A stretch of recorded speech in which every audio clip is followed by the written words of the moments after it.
नमस्ते दोस्तों, स्वागत है आपके अपने channel wings of hope IT में। आज की कहानी एक ऐसे कुएं की है जो सिर्फ प्यास बुझाता नहीं बल्कि जान भी निगल जाता है। तो चलिए शुरू करते हैं आज की कहानी। खूनी कुआं। गांव के बीचों बीच एक पुराना कुआं था।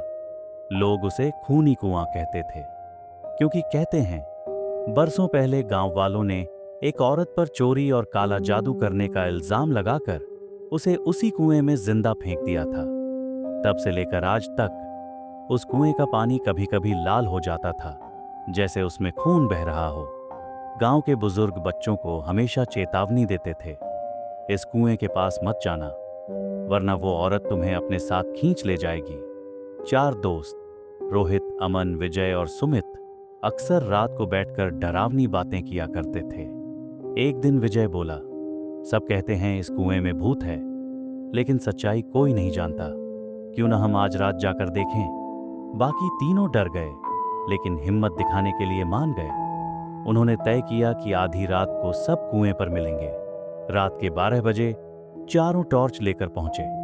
आसमान बादलों से ढका था, चारों तरफ सन्नाटा। जैसे ही वो कुएं के पास पहुंचे, हवा ठंडी और भारी हो गई। रोहित ने झुककर अंदर झांका। अंधेरे पानी में उसका चेहरा दिखाई दे रहा था, लेकिन अचानक उस प्रतिबिंब की आंखें लाल हो गईं और उसने मुस्कुराना शुरू कर दिया। रोहित डर कर पीछे हट गया। तुम लोगों ने देखा? वो मैं नहीं था। अचानक कुएं से अजीब सी आवाज आने लगी, तुम भी आओ, यहां आओ।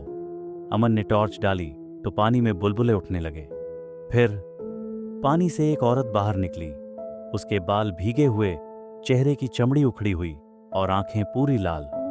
उसने अपने हाथ में टूटी हुई रस्सी लपेट रखी थी, वही रस्सी जिससे उसे कुएं में बांधा गया था।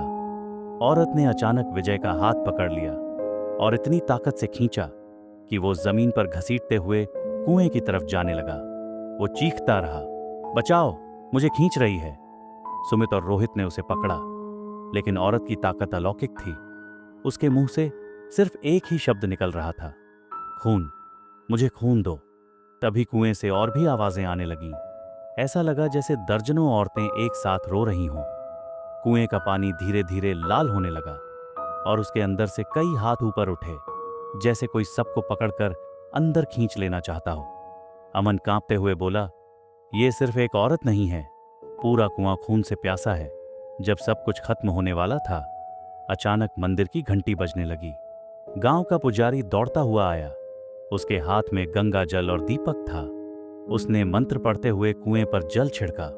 औरत चीख उठी, ये मेरा घर है, कोई मुझे यहां से निकाल नहीं सकता।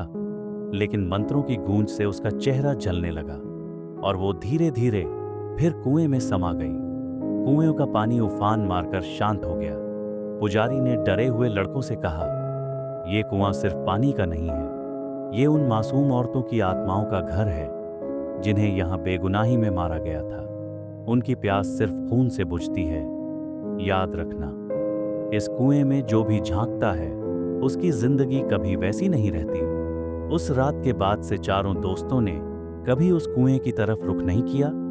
लेकिन गांव वाले आज भी कहते हैं, आधी रात के वक्त अगर कोई खूनी कुएं के पास जाए तो औरत के रोने और हंसने की आवाजें साफ सुनाई देती हैं और कई बार पानी से हाथ बाहर आते दिखते हैं जिन्हें खून चाहिए।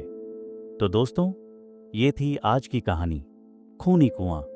अगर आपको ये डरावनी और सिहरन पैदा कर देने वाली कहानी पसंद आई हो तो लाइक करें, शेयर करें और हमारे channel wings of hope IT को सब्सक्राइब जरूर करें। हम फिर मिलेंगे एक और रहस्यमयी और डरावनी कहानी के साथ। धन्यवाद।